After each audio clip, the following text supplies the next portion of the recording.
होलिका दहन कैसे करें? होलिका दहन के समय सबसे पहले वहां पर उपस्थित होकर के जितने भी लोग हैं, भक्तजन हैं, उनको सबको इकट्ठा होकर के सबसे पहले भक्त प्रहलाद की जय, होली माता की जय, नरसिंह भगवान की जय, भक्त भगवान की जय के नारे लगाना चाहिए। वहां के वातावरण को भक्तिमय और शांतिमय कर देना चाहिए। इसके बाद अग्नि की स्थापना करनी चाहिए, अग्नि का ध्यान करना चाहिए।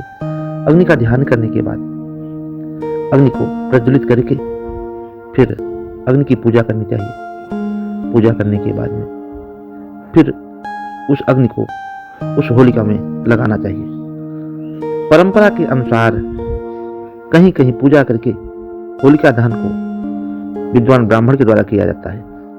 कहीं कहीं आदिवासी लोग करते हैं, ऐसा भी वर्णन मिलता है। कहीं कहीं ऐसे लोग होलिका दहन करते हैं जिनके माता पिता दिवंगत हो चुके हैं। इस तरह के लोग भी होलिका दहन करते हैं। और कहीं कहीं प्रतिष्ठित व्यक्ति, क्षेत्र के सम्मानित व्यक्ति, क्षेत्र के प्रमुख व्यक्ति अथवा उच्च पद पर आसीन व्यक्ति के हाथ से पूजन करके अपने मन की इच्छा की पूर्ति के लिए देश, समाज और सबके हित की भावना को ध्यान में रख करके सबके पापों के विनाश के लिए, सबके कष्टों से मुक्ति के लिए, सबके जीवन में सुख शांति के लिए, सबके कल्याणार्थ समाज के प्रतिष्ठित व्यक्ति, अग्रज अथवा जो व्यक्ति वहां पर सबसे उच्च पद पर विराजमान होता है, उनके हाथ से होलिका दहन करने का विधान है। इस तरह से अग्नि की पूजा करके भक्त प्रहलाद, होली माता और नरसिंह भगवान की जयकारा और उनका पूजन करके अग्नि की स्थापना करके होलिका दहन करने से सबके मन में उत्साह आता है, पाप दूर होते हैं और मन में मंगलमय भाव उत्पन्न होता है।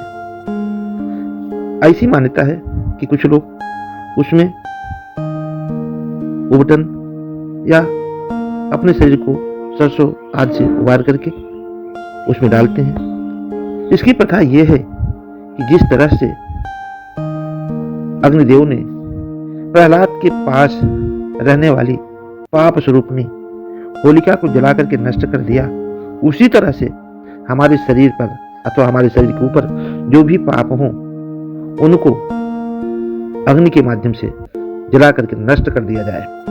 समाज में जितनी भी कुरीतियां हैं, जितने भी गलत संस्कार हैं, गलत चीजें हैं, उन सबको इकट्ठा करके होली में डाल करके समाज को स्वच्छ बना दिया जाता है। गंदे पोस्टर, गंदी वस्तुएं, गंदे पत्ते गिरे पड़े जिससे समाज साफ सुथरा हो जाए, उन सबको होली में डाल करके उन्हें नष्ट कर देने का प्रावधान है।